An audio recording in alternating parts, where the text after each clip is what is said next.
नमो नारायण। हिमालय के महासाधक योग यात्रा की श्रृंखला में आपका फिर से स्वागत है। हिमालय के महापुरुषों के योगियों के दर्शन के निमित्त आज मैं आपको छोटी काशी मंडी, जो कि बाबा भूतनाथ की नगरी है, मांडव्य ऋषि की तपोस्थली है, उसके बारे में कुछ बतलाऊंगा। 20 से 25 वर्ष पहले की बात है, जब मंडी नगरी में मैं देवताओं के, देवियों के मंदिरों के दर्शन करने के लिए गया। मंडी की महाशिवरात्रि बहुत फेमस है पूरे विश्व में। तो उस दिन बहुत अच्छा लगा। बाबा भूतनाथ जी का दर्शन किया। दिव्य चैतन्य शिवलिंग है और वहाँ बाद में मैं लगभग 8 या 10 वर्ष तक रहा। वहाँ अनुष्ठान किए, साधना किया और उससे भी ज़्यादा कि वहाँ कई महापुरुषों के, साधुओं के, सिद्धों के दर्शन किए और मुझे बहुत बहुत आनंद आया उस नगरी में।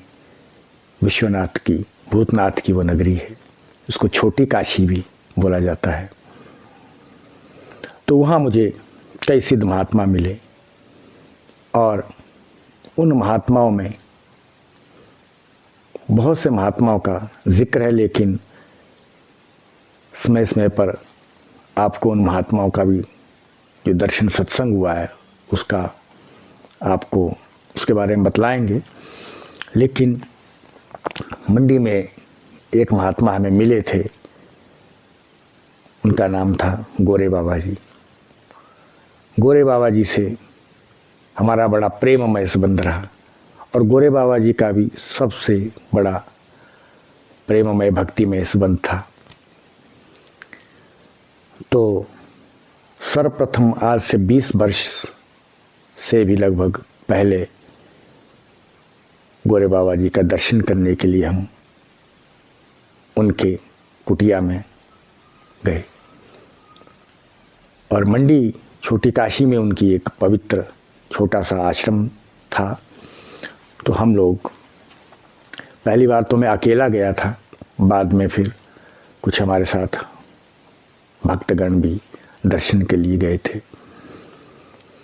तो पहली बार जब मैंने उनको देखा, गोरे बाबा जी को, उनके आश्रम में, तो वो उस समय अपने आसन पर बैठे हुए थे और कुछ ग्रंथ का स्वाध्याय कर रहे थे। तो मैंने उनको प्रणाम किया, ओम नमो नारायण किया और उन्होंने कहा कि आओ, आप लोग कैसे हो, कहाँ से आए हो, क्या करते हो।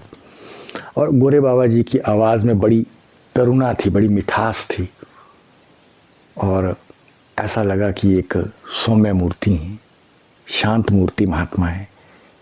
उनके पास में बैठा, उनके चरणों में प्रणाम किया और फिर बोले कहाँ से आए। तो मैंने अपना परिचय दिया तो बहुत प्रसन्न हुए। तो उन्होंने कहा कि तुम फल का प्रसाद ग्रहण करो। तो वहाँ फलहार था बहुत सा ज़्यादा, तो फलहार हमने किया और फिर वहाँ हम बैठे। तो फिर उनसे सत्संग शुरू हुआ। उन्होंने समय दिया, लगभग आधा एक घंटा उनसे सत्संग हुआ। तो सत्संग में उन्होंने कई महात्माओं के बारे में मुझे बतलाया, लेकिन उसमें विशेष जिक्र आनंदमयी माँ का हुआ। कहा कि यहाँ आनंदमयी माँ भी कुछ समय पहले आए थे और यहाँ काफ़ी दिन तक हरि कीर्तन, नाम कीर्तन, महामंत्र का जाप कीर्तन हुआ था, अखंड कीर्तन हुआ था।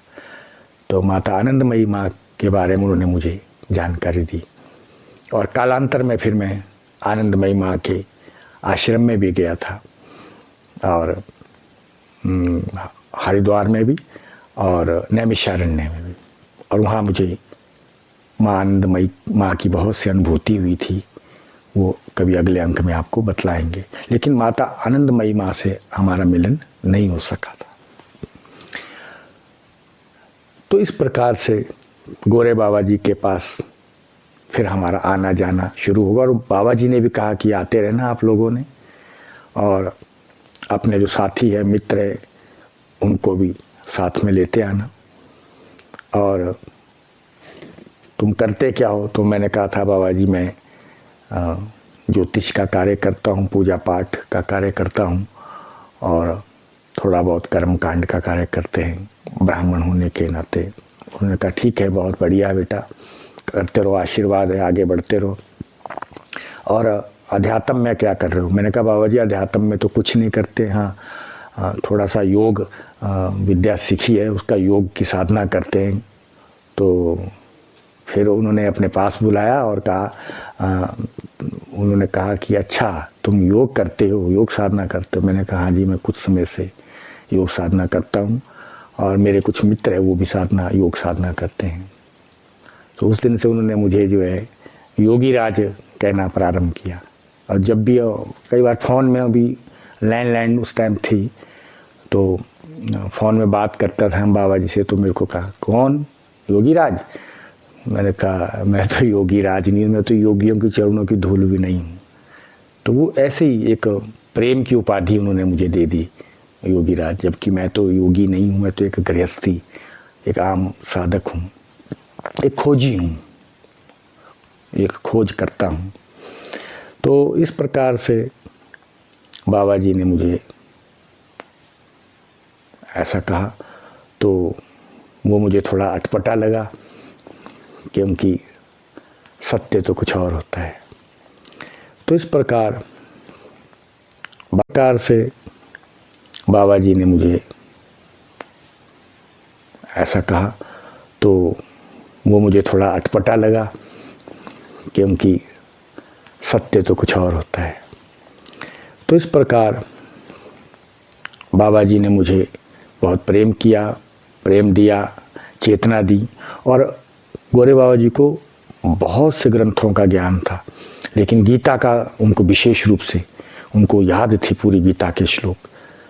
तो जब भी हम अपने घर से उनको फ़ोन करते बाबा जी को, तो मुझे याद है आज भी कि गोरे बाबा जी को पहले मैं गीता का एक श्लोक बोलता था। जैसे मैं एक श्लोक की एक लाइन बोलूँगा ऊपर वाली, तो दूसरी लाइन फिर बाबा जी वहाँ से बोलते थे फ़ोन में। तो इस प्रकार से श्लोक पूर्ण होता। जैसे ऊर्ध्वमूलमधौ शाखम अश्वत्थम प्राहुरभ्यम छंदांसि यस्य पर्णानि यस्य सवेद्वितम। तो इसलिए जो पहली लाइन है वो मैं बोलता था, दूसरी लाइन जो है फिर बाबा जी बोलते थे। ऐसे सर्वधर्मान परित्यज्य मामेकं शरणं व्रज। तो यहाँ तक मैं बोलता था, इसके बाद बाबा जी बोलते थे दूसरी लाइन, मामेकं शरणं व्रज अहं त्वां सर्व पापेभ्यो मोक्षयिष्यामि मा शुचः। ऐसी महान विभूति के साथ हमारा काफ़ी लंबे समय तक सत्संग दर्शन होता रहा। और एक बार हमारे निवास स्थान में भी वो आए थे, मार्कंडेय ऋषि मंदिर। वो कहीं कुल्लू से आ रहे थे, उनके साथ कुछ भागवत आचार्य लोग भी थे, उनके भगत लोग भी थे, उन्हें बहुत लोग मानते थे, और मंडी में उनका एक बहुत सम्मान था, और बड़े बड़े भक्त उनका दर्शन करने के लिए दूर दूर से आते थे। तो इस प्रकार से बाबा जी से हमारा बहुत प्यार, बहुत साथ रहा। लेकिन कभी कभी मिलना होता था, तो जब वो काफ़ी दिन मिलते थे तो बोलते थे इतने दिन कहाँ रहे आप लोग। तो एक आत्मीय संबंध हो गया था उनसे, एक प्रेममय संबंध हो गया था, और बहुत सा सत्संग उन्होंने मुझे सुनाया है। और उनके जो भगत थे वो भी बहुत अच्छे भगत थे, जो उनकी सेवा करते थे, भक्ति करते थे। गोरे बाबा जी भगवान कृष्ण के, राम के बहुत बड़े भक्त थे, और सेवा भाव उनमें बहुत ज़्यादा था।